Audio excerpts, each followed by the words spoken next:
mi padre estaba leyendo en la cama, estaba acostado de mañana y leyendo, claro, aquellos libros que son los mismos de hoy, ¿no? Con la foto de Borges, con el ojito caído, uno miraba aquello y no era un escritor demasiado, una imagen de escritor demasiado atractivo, ¿no? Y pasé al costado de la cama y le dije, Borges era un viejo de mierda. Y estuvo bien, en vez de explicarme que no, me sentó al costado de la cama y me leyó un largo poema que se llama Otro poema de los dones, que son 2 páginas y media, y probablemente fue la primera cosa que yo memoricé de Borges. Que memorizar Borges es fácil porque uno sabe que cuándo cita a Borges y cuándo inventa uno, porque Borges siempre es mejor que la invención de uno.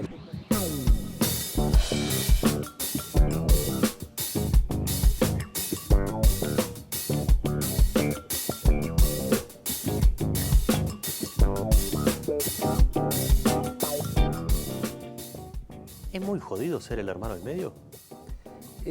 A mí cada vez, por ejemplo, con mi hijo, que ahora tengo uno, ahora que sos padre de 3. Ahora que soy padre de 3, cada vez que me dicen, no, yo entiendo, pobre Octavio, es el hermano del medio, y digo, pará, ¿qué pasa con el hermano del medio? Yo no lo sentí tanto porque en realidad somos 3 hermanos con 1 año y medio de diferencia, ¿no? Entonces, digo, más o menos vivimos las mismas experiencias en momentos parecidos.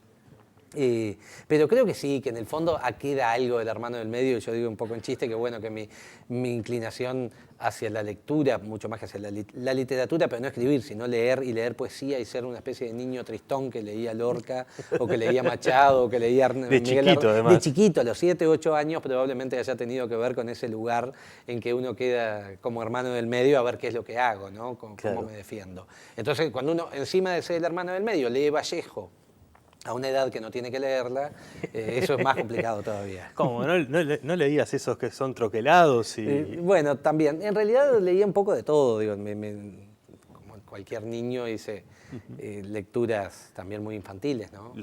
Pero yo siempre digo que, bueno, en realidad la lectura de poesía particularmente, yo empecé muy de niño a leer libros de poesía, ¿no? Porque, digo, por esas cosas de que me llamaba la atención.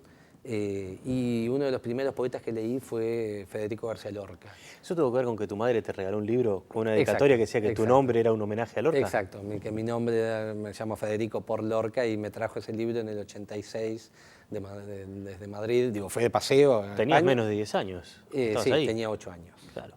Yo soy del 78, tenía 8 años y ya lo leía. Entonces digo, lo interesante no es que un niño lea Lorca a los 8 años, sino qué entendés de Lorca a los 8 años. ¿Y se puede entender?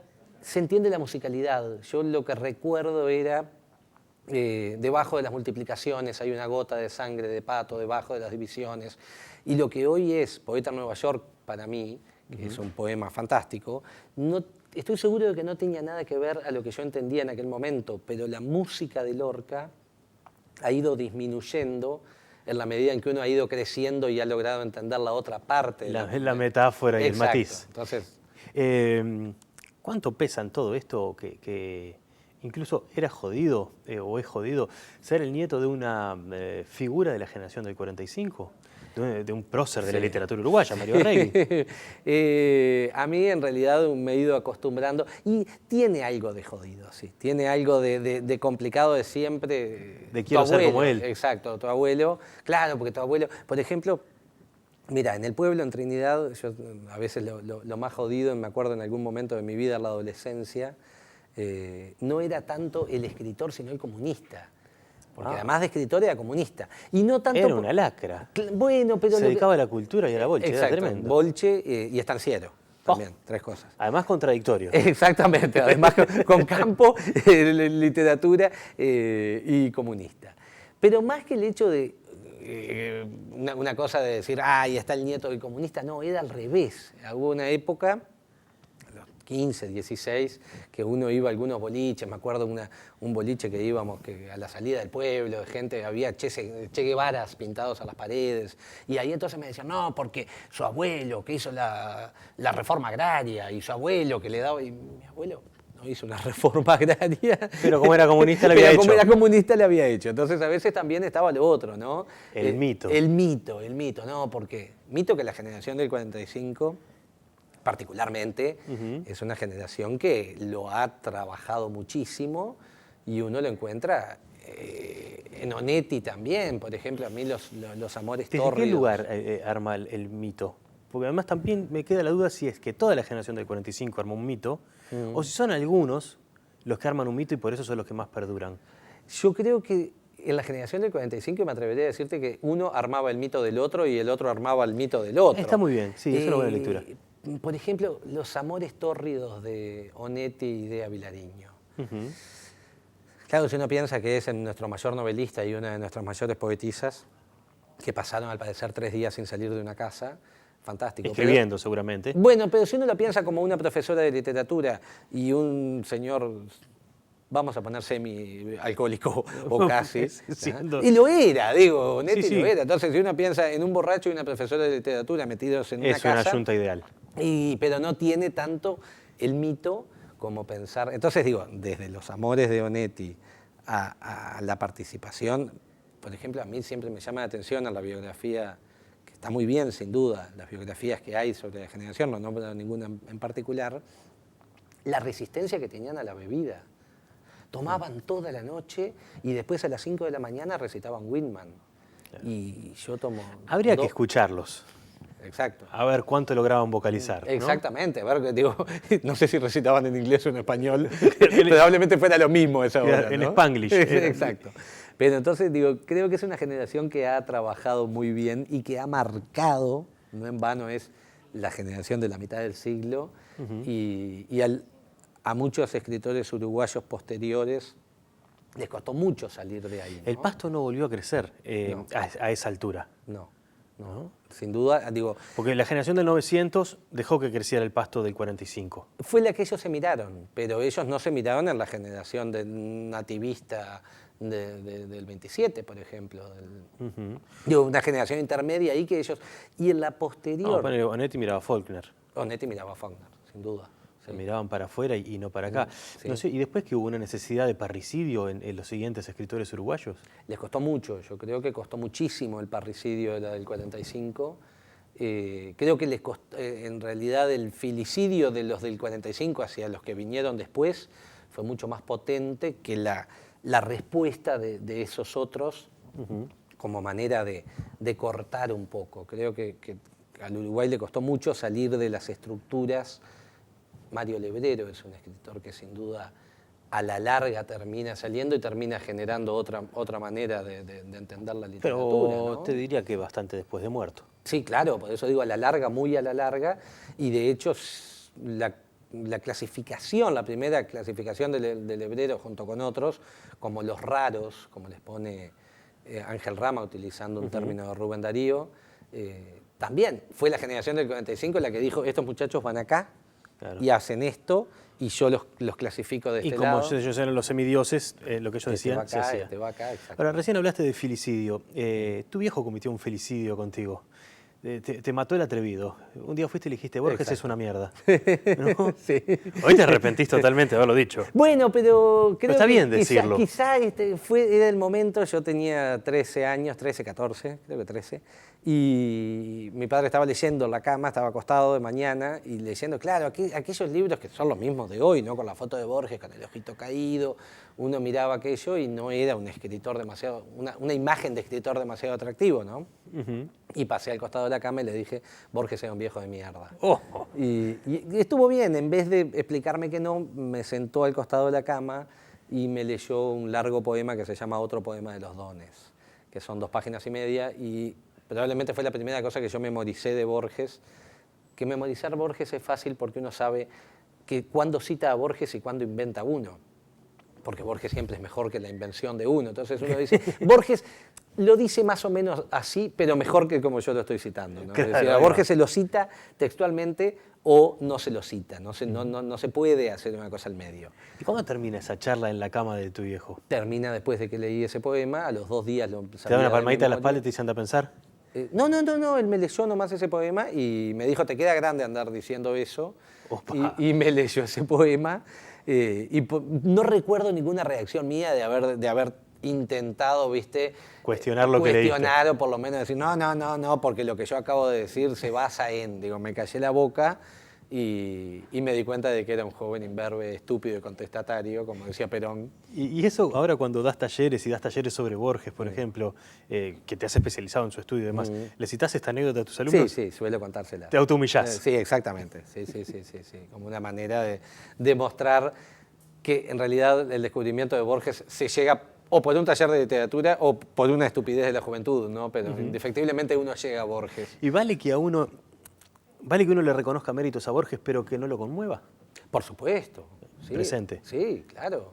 Es que date cuenta de que los poemas de la literatura, el uso de la literatura para seducir al otro, que es una especie de... Siempre la seducción es una esquizofrenia, ¿no? Digo, Proust dice justamente, no paré de hablar de mí, no paré de pensar en usted. Digo, uno lo que hace con la seducción es tratar de decir cosas muy lindas de uno para que el otro crea que uno es mejor de lo que es. Pero el problema es que se lo termina creyendo uno. Entonces, claro, y ahí se termina la pareja. Qué bárbaro que estuve cuando le dije eso, ¿no? Y casi nunca uno elegiría un poema de amor de Borges para intentar seducir a alguien. No. Le falta potencia, le falta el golpe que uno precisa, lo físico, yo creo. Digo, uno puede pensar hasta en el pozo, si se quiere, para regalarle a alguien que uno... Le falta, mirá, voy a decir una guarrada, le falta ser cursi como Benedetti. Puede ser, o como Neruda en algunas cosas, pero yo creo que vale mucho más utilizar los 20 poemas de amor. Por eso, insisto, vale más utilizar El Pozo, Rayuela, un texto que hasta hoy sigue siendo, yo en mi etapa de librero, que fue varios años trabajando en librerías y como propietario de una librería, vendí, no digo tantas como se vendían en el 70, ¿no? Pero uno sigue vendiendo Rayuela para un chiquilino, una chiquilina joven que lo quiere que se lo va a regalar a otro. Para regalar a otro. A veces el libro que se lee mucho para regalar es el libro que nadie lee.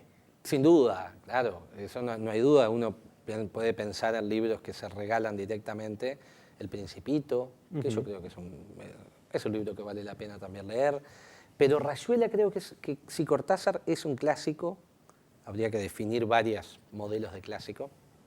Un libro que se lee con previo fervor y misteriosa lealtad, dice Borges de los clásicos. El hecho de una especie de canon de literatura utilitaria, en donde estén aquellos libros que la gente regala para seducir, con la mala intención de la seducción, que en realidad es un hecho estético al servicio de un ejercicio físico, ¿no? Uno busca otra cosa. Cuando Rayuela siempre está. Entonces yo diría que Cortázar es un escritor clásico y vivo porque se lo sigue utilizando como hecho estético para llegar a un ejercicio físico. No creo que le hubiera molestado. No, le hubiera gustado. Y fíjate lo poco físico que tiene Borges, que nadie busca el hecho estético enorme que hay en Borges para llegar a lo físico, a ese despreciable hecho físico que Borges despreciaba tanto, ¿no? Vamos a un hecho físico placentero. Te meto un café y ahora seguimos. Bueno.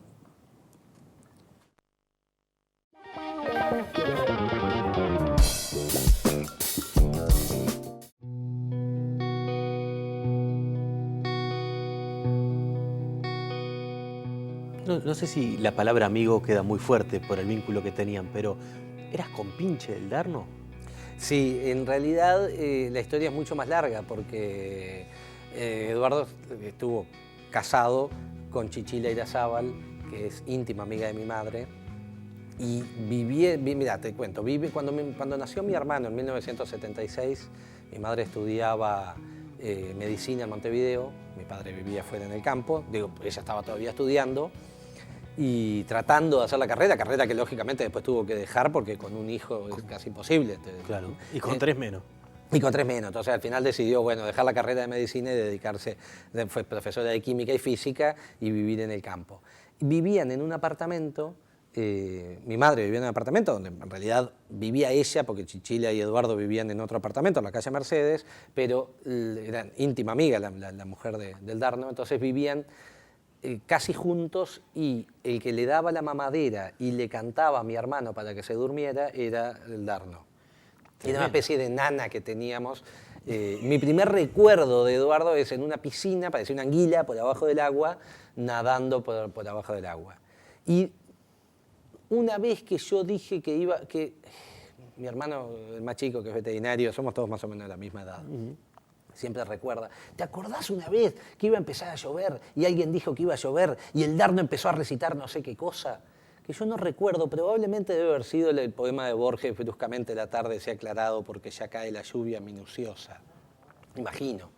Pero claro, digo, yo tuve una relación con él en la infancia, cercana, más allá de que él vivió en Montevideo y yo en Trinidad, y después lo reencontré cuando me vine a Montevideo, ya convertido en Darno-Jans. Digo, ya antes, no ya Eduardo. antes ya lo era. Claro, Claro. pero ya no era Eduardo. No era Eduardo. Siempre, para mí, digo, en realidad, desde que yo nací, era la otra figura de Darno-Jans ya estaba, ¿no? Una vuelta me acuerdo de mi hermano cuando vino a Montevideo a estudiar, el más grande, que un día volvió a Trinidad y le dice a mamá, che, el Darno se hizo famoso. Claro, digo, nosotros teníamos como el otro, ¿no? El que iba para afuera y andaba con... El que le cantaba canciones el de que cuna le a tu cantaba hermano. canciones de ¿Cómo cuna. va a ser famoso si le cantaba a mi hermano? Exacto. Y le daba una mamadera con té de tilo y se dormía él y el bebé seguía llorando. Sí. Ahora, ustedes tenían, se armaban una mesa en un boliche en el Lobizón del Sótano, en la mesa o en la barra, y hay unas charlas de literatura, de una profundidad, y eran de unos que empezaron a hablar de clásicos y cosas así. Bueno, que podía ser tan apasionante como aburrido. Exactamente. Una vez había unas chiquilinas en la mesa, que además Eduardo siempre me echó la culpa a mí, pero no era mía para nada. Era el tele. Y ahora que te desmienta. Ahora que me desmienta, exactamente. Y quedamos, el Darno y yo y las chiquilinas, no sé qué, y al otro día le preguntaron al Darno, ¿y cómo te fue con las chiquilinas? Y entonces él decía, ¿cómo me va a ir? Acompañado de una persona que le decía, ¿te hablo de Cervantes? Y así, teóricamente, ese era yo, ¿no? Que mentira, incapaz de eso. Y si no, volvemos a lo mismo, la seducción como hecho estético, y uno en realidad nunca yo nunca escribí, cuando vos el otro día justamente hablando un poco de cuál era mi pasión o mi sueño de infancia, que nunca lo había pensado, y me puse a pensar y digo, yo siempre quise ser lector, nunca quise ser escritor. Mi idea siempre fue la de ser un lector, ¿no? Y de hecho... Es la parte más divertida. Sin duda. ¿Y es la menos esforzada? Yo creo que por lo menos es la más placentera. Y depende. A mí, por ejemplo, hace varios años que leo muchísimo a Ricardo Piglia. Y lo utilizo como columna de los talleres, ¿no? Siempre estoy buscando, es más, voy a dar cualquier cosa, no sé, Baudelaire y pongo Baudelaire Piglia, a ver qué dijo el tipo sobre Piglia, ¿no? Digo, sobre Baudelaire, cualquier cosa es primero a ver qué leyó Piglia. Porque es un lapsus interesantísimo igual. El que dijo Baudelaire de Piglia. Exacto, eso sería lo más Señala interesante. el lugar que tenés a Piglia. Exacto. Sí, pero justamente el hecho de lo que me gusta de Piglia, más que como escritor de novelas, es como lector. Sus diarios, los 3 tomos de los diarios, al que también vuelvo casi continuamente, es buscando y subrayando las apreciaciones que hace como lector. Entonces, ser un lector a lo Piglia debe ser muy cansador, ¿no? Alguien que no puede leer inocentemente, alguien que no puede... Que no puede disfrutar una historia. Claro, que vos mirás un reloj y para vos tiene 2 agujitas y marca la hora. Para otros es un aparato que funciona con una cantidad de rueditas que van debajo y engranajes y cosas, ¿no? Y eso, cuando has aprendido tanto de literatura, has investigado, has disfrutado mucho como lector, de repente ahora puedes agarrar, no sé, una novela de Enid Blyton para adolescentes y disfrutarla igual si la historia te engancha, o le entras a ver los defectos de forma. Trato de volver a la lectura inocente. ¿Y sabés con qué me ha pasado, por ejemplo, que no es algo que yo haga, porque los talleres que yo dicto son talleres de lectura? Digo, la idea es verlo de una manera entretenida, quizá un poco más irreverente, por supuesto, y mucho menos profesional de lo que lo puede hacer un profesor o un académico, pero buscando, digo, mucho menos serio, de menos calidad también, vamos a aclarar, pero buscando una parte académica y una parte más entretenida, pero tratando de hacer algo académico, ¿no? Es decir, no es de corrección de escritura. Si alguien viene y me dice, mira, yo escribo, quiero que me corrijas, no, por ahí yo no voy. Pero sí me han pedido últimamente, alguna vez, alguien que ha venido a mis talleres, a ver, bueno, ¿me podés corregir esto? Y me he encontrado con que uno es mucho más severo en la crítica cuando lee el texto que me pasó Álvaro que cuando lee el texto que acaba de salir de Vargas Llosa. Y Claro. quizás mucho mejor lo tuyo que lo que escribe hoy Vargas Llosa. No, claramente. Bueno, que lo que escribe hoy tal vez. Por puedo eso pelearle. mismo. No, que lo que escribe hoy, la novela que va a salir mañana de Sí, Vargas sí, Llosa, que probablemente ya no valga nada. Entonces me parece que está buena Están para también. las afirmaciones fuertes. Ah, sí, así nomás. Sigamos cometiendo parricidios. Exactamente. Pero me parece que está bueno a veces volver a esa lectura o tratar de leer cosas sin ver lo que hay detrás, ¿no? Sin ver tras bambalinas cómo se arma el texto. Puede tener que ver, no sé si con esa inocencia, pero bueno, ¿con qué tiene que ver que cuando tenías la librería El Narrador, una vuelta armás la vitrina que tomabas, le dabas como un concepto y grafiteaste tu propia librería poniendo Larsen Vive, que a mí me resultó genial y como un endiosamiento de Onetti. Fue en el año 2009, cuando los 100 años de Onetti. Las ventajas que son múltiples, infinitas de tener una pequeña librería y de Que hacer cerrarla lo que se te también. canta. Es que así Hay es lo que que se- hacer lo que se te canta. No viene ninguna multinacional a decirte tenés que poner este libro en vidriera, porque como no vas a vender ninguno, y a ellas no le interesa ni le da lo mismo que Y vos. no se lo vas a cierres, recomendar a tus clientes. Haces lo que querés con la vidriera, con la librería, y un día, como los matrimonios, que hay algunos que terminan bien y otros que duran toda la vida, dice un amigo mío, terminás con la librería, y si fue un matrimonio que terminó bien y duré tantos años y terminás. Las vidrieras, yo trataba de hacer vidrieras lo más creativa posible, algo que aprendí trabajando en Rayuela con Walter Comas, que fue un gran librero de Tristán Narvaja. Y bueno, tratar de crear vidrieras, y cuando en el 2009 digo, bueno, quiero hacer algo, entonces puse una tela de arpillera y como si fuera un graffiti del Che vive o Morrison. Luca vive. Exacto, Luca vive, Larsen vive. Y la historia graciosa, le hago un poquito ligera, es que enfrente a la librería, la placita de Pereira y Echauri, había una parada de taxi y un vecino que vivía por ahí, que además no era un tipo chico, eso era el problema más grande, señor veterano pero grande. Un día viene el de la parada de taxi, cruza y me dice, cuando yo le digo, usted me sigue la corriente. ¿Ah? Y volvió a la parada de taxi. Yo quedé parado en la puerta de la librería y del frente, ¿cómo anda el tío? Bien, dije yo. ¿Está mejor el tío? ¿Están contentos ahora la familia? Sí, dije yo. Y el tipo parado al costado, yo digo, a los gritos de calle, cruzando la calle Pereira. Y lo mira y le dice, decile ahora lo que andabas diciendo. ¿No? Estaba el Larsen vive ahí. Decile ahora lo que andabas diciendo del tío. Y entonces el tipo cruza y claro, yo digo, ¿qué pasó acá? Me mata. Discúlpeme, dice, lo que pasa es que usted se acuerda del 6-1 de Dinamarca contra él en el 86, que uno de la delantera era dinamarquesa era Larsen. Era Larsen. Dice, y bueno, y yo pensé que usted nos estaba baboseando, pero son cosas del deporte. Ahora ya me explicaron. Porque ¿qué le dijeron? Que yo era sobrino de Larsen. ¿De un tal Larsen? No, del Larsen, del goleador. Ah. Que yo era un sobrino de Larsen y que el tipo, ahora en el año 2009, había salido en un barco, había naufragado, había terminado en una isla y nosotros pensábamos que estaba muerto, la familia Larsen, que éramos nosotros. ¿Ah? Y cuando yo me enteré que mi tío vivía, había escrito Larsen vive. Por supuesto, el taxista sin tener idea de la Ninguno parada. conoció a Onetti. Ninguno conoció a Onetti. Ni a Dios. Pero, ni a no, Larsen. exacto. Y este se enojó, este vecino. Y claro, el tipo me decía, no, usted discúlpeme, lo que pasa es que son pasiones del deporte. Yo pensaba, donde esto se entere, donde el señor se entere que le están agarrando para la chacota. Y que encima te pusieron de cómplice. Y que encima me pusieron de cómplice me van a reventar. Pero me parece una historia preciosa de hasta dónde puede... Mirá, se me ocurre algo ahora para el cierre que no había pensado. Con algunos amigos jugamos con expresiones futbolísticas para hablar de literatura.